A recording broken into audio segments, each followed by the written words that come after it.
আম্মা জান আয়েশা রাদিয়াল্লাহু তাআলা আনহার সাথে বিষ্ণু ইসা ইসলামের ঝগড়া হতো মাঝে মাঝে। একবার ঝগড়া হলো, বিষ্ণু ইসা ইসলাম রাগ, আম্মা জান আয়েশাও রাগ। বিষ্ণু বললেন, আয়েশা ঝগড়া করে আর কতক্ষণ থাকবো, আসো মিটমাট করি। আয়েশা রাদিয়াল্লাহু বললেন, ঠিক আছে মিটমাট করুন। তো বিষ্ণু ইসা ইসলাম বললেন, মিটমাটের জন্য কারে ডাকবো? ওমরে ডাকি। কয় না, ওমর অনেক রাগে, আমার ডর লাগে। কয় তাহলে তোমার আব্বারে ডাকি। কয় ডাকে।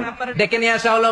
আবু বকর রাদিয়াল্লাহু তাআলা আনহু দাঁড়ালেন, আম্মা জান আয়েশা দাঁড়ালেন, বিশ্বনবীও দাঁড়ালেন। বিশ্বনবী বললেন, আয়েশা তোমার আব্বা আসছে, এবার ঘটনা খুলে বলার পালা, তুমি বলবা নাকি আমি বলবো? আম্মা জান আয়েশা বললেন, আপনি বলেন, তবে যেটা ঘটছে ওইটাই বললেন, মিথ্যা কথা কইেন না। আবু বকর রাদিয়াল্লাহু তাআলা রেগে মেগে আগুন। কি বিশ্বনবীকে মিথ্যা কথা কখনো বলবে? রেগে মেগে দিলেন মেয়ের গালে এক চড়। বাবার হাতের থাপ্পড়কে আম্মা জান আয়েশা উল্টে বললেন। সাইয়েদনা আবু বকর রাগে গড়গড় করছেন, আবার মারার জন্য তেড়ে গেলেন।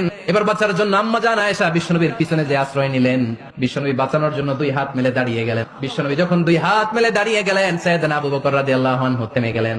সাইয়েদনা আবু বকর রাদিয়াল্লাহু তাআলা আনহু ঘর থেকে বের হয়ে বারান্দায় দাঁড়ালেন। এবার বিশ্বনবী আম্মা জান আয়েশার কাছে যেয়ে বলেন, ইয়া আয়েশা, তুমি দেখছো কেমনে বাঁচাইলাম?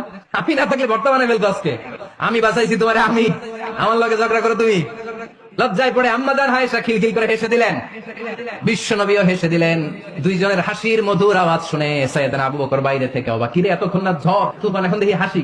সালাম দিয়ে অনুমতি নিয়ে ভিতরে ঢুকলেন। ঢুকে দেখেন আম্মা জান আয়েশাও হাসে, বিশ্বনবীও হাসে। এবার সাইয়েদনা আবু বকর রাদিয়াল্লাহু তাআলা আনহু বললেন, ইয়া রাসূলুল্লাহ, দুইজন যুদ্ধ লাগলে মীমাংসার জন্য যেমনি আমারে ডাকেন, এরকম হাসি আর আনন্দের মুহূর্তেও আমারে একটু ডাইকে।